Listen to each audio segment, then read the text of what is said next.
Vanoggend dan, nommer 155 van ons reeks deur die Nuwe Testament. Ek is Rinus van Sandwyk van Sion in Parys. Vanmôre se tema, wees vrygewig. Paulus praat in 2 Korintiërs 12 vers 15 en hy sê, ek sou baie graag alles wou spandeer vir julle lewe. Ja, ook myself. Aangesien ek julle uitermate lief het, hoe werk dit dat julle my dan minder lief het? Sjoe, het jy al daaroor gedink? Ander kom en slaan jou in die gesig, neem jou geld, val jou aan, en tog respekteer jy hulle, sê Paulus. En ek gee alles vir julle. Maar hoe meer ek vir julle gee, hoe minder word ek deur julle liefgehad. Waarom is dit so dat hoe meer jy vir sommige mense gee, hoe minder respekteer en het hulle jou lief?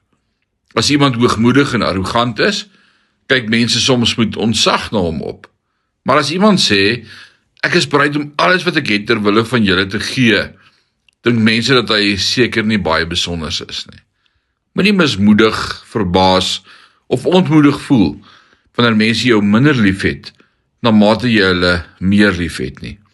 Want dit bied jou 'n wonderlike geleentheid om bloot ter wille van die Gees self te gee, vanuit ware agape liefde. Wanneer jy vir iemand iets gee, en hy gee vir jou terug, wanneer jy vriendelik teenoor iemand is, en sy is vriendelik teenoor jou, is dit wonderlik. Maar die hoogste vorm van gee, is wanneer jy gee, sonder dat daar iets teruggegee word. Jou beloning in die hemel sal groot wees, en jou persoonlikheid sal meer na die beeld van Jesus Christus gevorm word. My gebed vir ons vandag, is dat ons onbaatsigtig sal gee, ook van onsself, en dat ons hierdie gesindheid van Christus ook sal hê, om onsself te gee. Mag die Here jou bless in hierdie dag. Amen.